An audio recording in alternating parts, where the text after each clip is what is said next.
আসসালামু আলাইকুম ভিউয়ার্স, আল্লাহর অশেষ রহমতে আলহামদুলিল্লাহ সবাই ভালো আছেন। খুবই গুরুত্বপূর্ণ একটি বিষয়, ক্রোয়েশিয়ার ভিসা নিয়ে কিছু তথ্য আপনাদের সামনে এই ভিডিওর মধ্যে তুলে ধরবো। যারা এই দীর্ঘদিন যাবত আবেদন করতেছেন বা আবেদন করার জন্য চিন্তা ভাবনা করতেছেন এবং অলরেডি আবেদন করে রেখেছেন, আপনাদের স্ক্রিনেও দেখতে পাচ্ছেন আমাদের দুটি ওয়ার্ক পারমিট বের হয়েছে ক্রোয়েশিয়ার জন্য একবারে রিসেন্টলি। একটি হচ্ছে দুবাই থেকে, আরেকটি হচ্ছে কাতার থেকে। বর্তমানে দুবাই থেকে আপনারা যারাই আবেদন করতে চাচ্ছেন, দুবাইতে ক্রোয়েশিয়ার বিএফএস আছে এবং সেখানে কিন্তু আপনাকে অ্যাপয়েন্টমেন্ট নিতে হবে। অ্যাপয়েন্টমেন্ট নিয়ে ভিসার জন্য ভিসা অ্যাপ্লিকেশন সাবমিশন করতে হবে অ্যাপয়েন্টমেন্টের তারিখ বা ডেট অনুযায়ী। পরবর্তীতে অনেকেই আছেন দুবাইয়ের পুলিশ ক্লিয়ারেন্স কিভাবে তৈরি করবেন এটা জানেন না। অবশ্যই আপনাকে পুলিশ ক্লিয়ারেন্স কিভাবে তৈরি করে এক এক দেশের ক্ষেত্রে এক এক নিয়ম কানুন আছে, আপনাকে কিন্তু জানতে হবে। এর মধ্যে যে গুরুত্বপূর্ণ বিষয়টা সেটা হচ্ছে যে আপনার পাসপোর্ট। পাসপোর্টের মধ্যে অবশ্যই আপনার ৬ মাসের উপরে মেয়াদ থাকতে হবে। এখন আপনি একটা বিষয় চিন্তা করেন যে আপনি যখন আবেদন করবেন তখন কিন্তু আপনার পাসপোর্টের মেয়াদ যদি ৬ মাসের উপরেও থাকে, ধরেন আপনার ১ বছরের নিচে আছে কিন্তু আপনার পারমিট আসতে, আসতে দেখা গেছে অনেক লম্বা সময় লেগে যায়। সেই ক্ষেত্রে আপনার পাসপোর্টটা রিনিউ আপনাকে নবায়ন অবশ্যই করতে হবে, অবশ্যই করতে হবে। তবে এই যে ৬ মাস বা ১ বছরের নিচে যাদের মেয়াদ আছে তারা আবেদনের জন্য প্রসেসিং করার ক্ষেত্রে খুবই সাবধানতা অবলম্বন করবেন। কেননা আপনার পারমিট আসতে আপনার ৬ থেকে ৭ মাস বা ৪ থেকে ৫ মাস, ৬ মাস লেগে যায়। পরবর্তী পর্যায়ে আপনার অ্যাপয়েন্টমেন্ট নিতে, নিতে দেখা গেছে আরো ১ মাসের প্রয়োজন। এই সমস্ত কার্যক্রমগুলা সম্পাদন করার ক্ষেত্রে আপনার পাসপোর্টে যদি পর্যাপ্ত পরিমাণ মেয়াদ না থাকে তাহলে একটা পর্যায়ে গিয়ে আপনি কিন্তু টোটালি একটি হতাশার মাঝে পড়ে যাবেন। অবশ্যই আপনার পাসপোর্টের দিকে খেয়াল রাখতে হবে।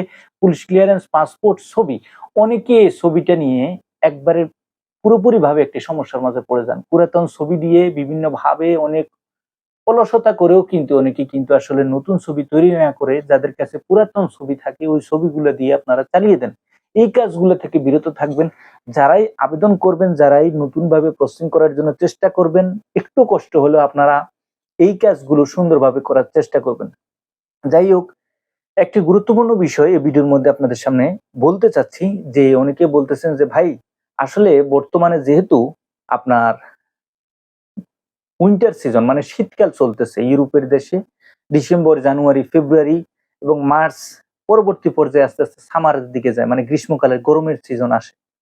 এই বর্তমান যে সিচুয়েশন বা অবস্থাটা, এই অবস্থার উপর ভিত্তি করে আমরা যদি আবেদন করি সেক্ষেত্রে আসলে আমাদের যেই ভিসার যে রেশিওটা, যেমন ধরেন অনেক রেস্টুরেন্ট আছে, এই রেস্টুরেন্ট খাতের এবং সাথে সাথে যে ফুল বাগান এবং আপনার হচ্ছে ফলের বাগান, কৃষিকাজের ভিসা, এই সমস্ত যে সিজনাল ভিসার ক্ষেত্রেও কিন্তু ইউরোপের বিভিন্ন দেশ থেকে কিন্তু বিভিন্ন আবেদনগুলো আসে।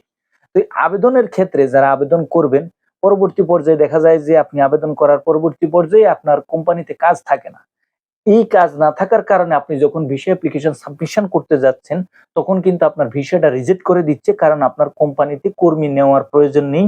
না প্রয়োজন থাকার কারণেও আমরা অনেকেই কিন্তু এজেন্সির মাধ্যমে না বুঝে আবেদন করে থাকি, সেক্ষেত্রে হয়তোবা আমার ভিসাটা রিজেক্ট হয়ে যাচ্ছে। আসলে দেখেন, মূল বিষয় হচ্ছে আপনার যদি কর্মী প্রয়োজন হয় বা কোম্পানিতে একান্তই আপনাকে নিতে বাধ্য থাকে তাহলে কিন্তু অবশ্যই একটা কোম্পানিতে আপনাকে নিবে এবং এই নেওয়ার পিছনে অবশ্যই আপনার কোম্পানির একটি রেসপন্স থাকতে হবে। এই রেসপন্সটা হচ্ছে এটা যে আপনি এম্বাসিতে সাবমিশন করবেন তখন অবশ্যই কিন্তু আপনার কোম্পানি থেকে একটি রেসপন্স দিতে হবে। যদি যে কোম্পানি আপনার যে সিজনাল ভিসা নিয়ে যাচ্ছে, সিজনাল ভিসা হচ্ছে শর্ট টাইম ভিসা, মানে খুব অল্প সময়ের ভিতরে ৩ মাস থেকে সর্বোচ্চ ৬ মাসের মধ্যে এই ভিসার মেয়াদটা হয়ে থাকে।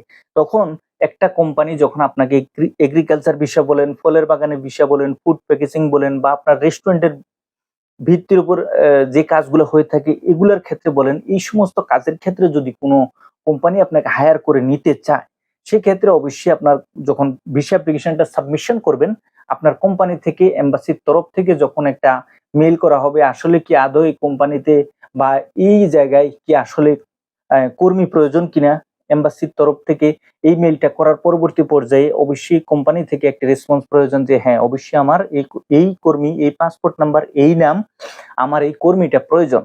তাহলে কিন্তু আপনার ভিসা রিজেক্ট হওয়ার কোনো সম্ভাবনা নেই। অনেকে বলতেছেন ভাই সিজনাল ভিসাগুলো তো রিজেক্ট করে দেয়, বা আসলে রিজেক্ট করে দিলে আমরা কি করব, এই ধরনের কোনো ভালো কোনো পরামর্শ আছে কিনা, সেই অনুসারে আপনাকে যে এজেন্সির মাধ্যমে আপনারা আবেদন করবেন বা করতে চাচ্ছেন অবশ্যই আপনাকে বিষয়গুলো খেয়াল রাখতে হবে। দেখেন ক্রোয়েশিয়ার ভিসার রেশিও আমাদের বাংলাদেশ থেকেও এখন বর্তমানে ভালো অবস্থায় আছে। আমরা যারা আবেদন করব এই বিষয়বস্তুগুলা টোটাল মিলিয়ে ক্রোয়েশিয়ার ভিসার রেশিও বিগত থেকে বর্তমান সময় পর্যন্ত খুব ভালো পজিশনে আছে, ভালো অবস্থানে আছে এবং যারাই আমাদের মাধ্যমে আবেদন করেছেন অবশ্যই আপনাদেরকে অসংখ্য ধন্যবাদ এবং ইনশাআল্লাহ যেন খুব দ্রুত আপনাদের মনের আশা আল্লাহ পূরণ করে সেই হিসাবের উপর ভিত্তি করে যারাই নতুন করে জমা দিচ্ছেন যেই কথাগুলো বা যে তথ্যগুলো তুলে ধরছি মূলত মিডল ইস্টের বিভিন্ন দেশ থেকে এই কাজগুলো করার উপর ভিত্তি করে আপনাকে এই বিষয়গুলো অবশ্যই খেয়াল রাখতে হবে। সবাই ভালো থাকবেন, সুস্থ থাকবেন। আগামীতে নতুন কোনো গুরুত্বপূর্ণ আপডেট নিয়ে খুব শীঘ্রই আপনাদের সামনে উপস্থিত হব। আল্লাহ হাফেজ।